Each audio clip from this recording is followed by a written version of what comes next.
Thank you, Mr. Speaker. It is a West African tradition that whenever you address a group of people that you ask an elder for permission to speak. And today I rise with the permission of Ms. Barbara Tolles, who is a former member of this body representing the 17th District and is a resident of the same district. So one of my favorite songs as a young person was by one of the great rhapsodists of our time, Ice Cube. And he had a song called Today Was a Good Day, but he wasn't talking about today. There is a very intelligent gentleman who will be 30 years old tomorrow who coined today as Punitive Tuesday. And I'm wondering if the beautiful Karen Terrier that we had to move down south to North Carolina can hear what's happening today, because the dog whistling is amazing in this body on today. And so we're here talking about no-knock warrants at this point now. I oppose this bill for two reasons. One, we always have this flowery, great language in Wisconsin for telling Milwaukee what they have to do. Use phrases like populous cities, a city that has 600,000 people or more. How many states in Wisconsin have that? How many cities in Wisconsin have that many people? So we use all these different kind of languages to say Milwaukee.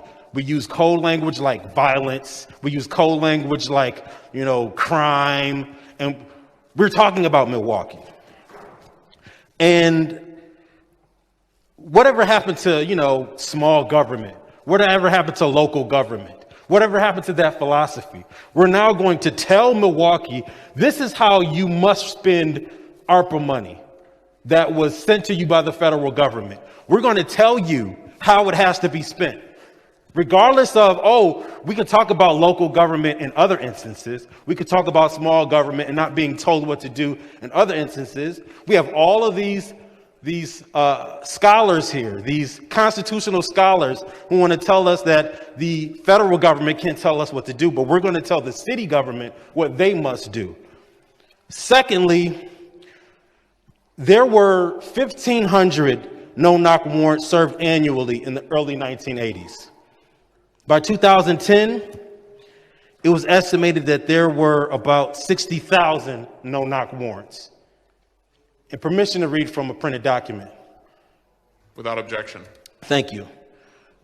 The majority of these no-knock warrants were for marijuana. The so-called war on drugs exploded no-knock warrants. And you can thank Richard Nixon for that as well. Secondly, judges tend to approve no-knock warrants for more often than not, routinely issuing them even when police aren't requesting them. You have SWAT teams who, the history of SWAT teams is very precarious, however. You have SWAT teams who are supposed to be created to handle hostage situations, barricades, active shooters. These events make up of about 7% of SWAT team responses. The vast majority of SWAT team activity, 79% of it is used to execute search warrants, usually during drug investigations. In as many as 65% of no-knock warrants, no contraband of any sort is found. That information is from the ACLU, by the way. Shout out to the ACLU. 10% of no-knock raids are carried out at the wrong address. Ask Ayanna Jones about no-knock warrants, a 7-year-old girl who was killed in Detroit because they had the wrong address as she slept on the couch. Ask Breonna Taylor about no-knock warrants as she slept in her bed and they had the wrong address. and she was gunned down in her sleep. And police were only charged for the damage that they did to the walls and not her murder. So as I take my seat, I want to remind us of the principles and the reasons that we came to this body, to serve our people, all of our people. And those who profess to want to stand up for law enforcement, no-knock warrants make it even increasingly unsafe for law enforcement officers as well. Because I hear all the time from some of my Second Amendment cheerleading friends, if somebody comes in my house and I don't know who it is, I'm going to blast first and ask questions later. You issue a no-knock warrant to someone who is exercising their Second Amendment right by police officers, it puts those officers in danger. For what?